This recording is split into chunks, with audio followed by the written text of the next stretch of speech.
1952 අවුරුද්දේ රිලීස් වුණු සුපිරිම මට්ටමේ ෆිල්ම් දෙකක් තමයි මේ වීඩියෝ එකෙන් මම කතා කරන්න යන්නේ. ඉතින් සිනමාවට ආදරය කරන ප්‍රේක්ෂකයන්ට වගේම සිනමාව පිළිබඳ ඉගෙන ගන්න කැමති හැම දෙනාටම මේ ෆිල්ම් දෙක අනිවාර්යයෙන්ම වැදගත් වෙයි කියලා මම හිතනවා.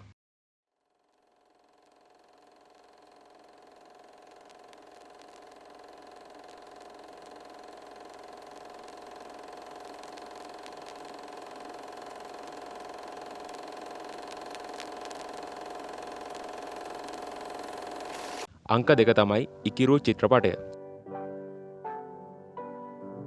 ජපන් සිනමාවෙත් ගෝලීය සිනමාවෙත් නොමැකෙන සලකුණ සටහන් කරපු විශිෂ්ට අධ්‍යක්ෂකවරයෙක් තමයි මිස්ටර් අකිරා කුරෝසාවා කියන්නේ.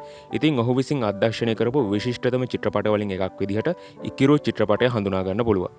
රාජ්‍ය නිලධාරියෙකු ලෙස වසර 30ක් තිස්සේ නීරස හා නොසැලකිලිමත් ජීවිතයක් ගත කරපු වටනබේ කියන මහලු මිනිසා තමන්ට මාරාන්තික ආමාශ පිළිකාවක් ඇති බවත් ජීවත් වීමට ඇත්තේ මාස කිහිපයක් බවත් වෛද්‍යවරයෙක් කරහා දැනගන්නවා. ඊට ප්‍රතිචාර වශයෙන් ඔහු මිය යාමට පෙර ඔහුගේ ජීවිතයට අරමුණක් ලබා දීම වටා තමයි මේ කතාව ගලාගෙන යන්නේ. ඉතින් නූතන නිලධාරිවාදයේ අමානුෂික පැතිකඩ වගේම ජීවිතය මරණය පිළිබඳ ගැඹුරු ගවේෂණයක් ලබා දීපු මේ ෆිල්ම් එක සිනමා ප්‍රේක්ෂකයන්ට විතරක් නෙමෙයි චිත්‍රපට අධ්‍යක්ෂණය චිත්‍රපට තිර රචනය වගේම චිත්‍රපට සිනමාකරණය ගැන ඉගෙන ගන්න කැමති අයටත් ගොඩක් උදව් වෙයි කියලා මම හිතනවා. අංක 1 තමයි Singing in the Rain චිත්‍රපටය.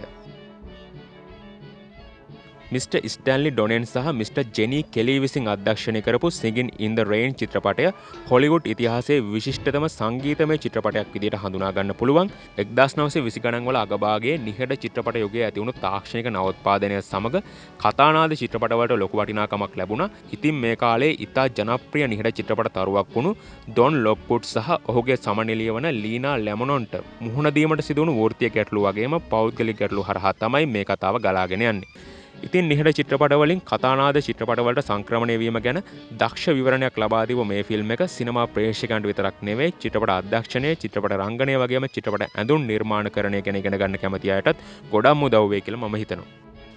අවසාන වශයෙන් 1952 දී රිලීස් වුණු තවත් ෆිල්ම් ගොඩක් තිබුණත් ඔයගොල්ලෝ අනිවාර්යයෙන්ම මේ ෆිල්ම් දෙක බලන්න කියලා මම කියනවා.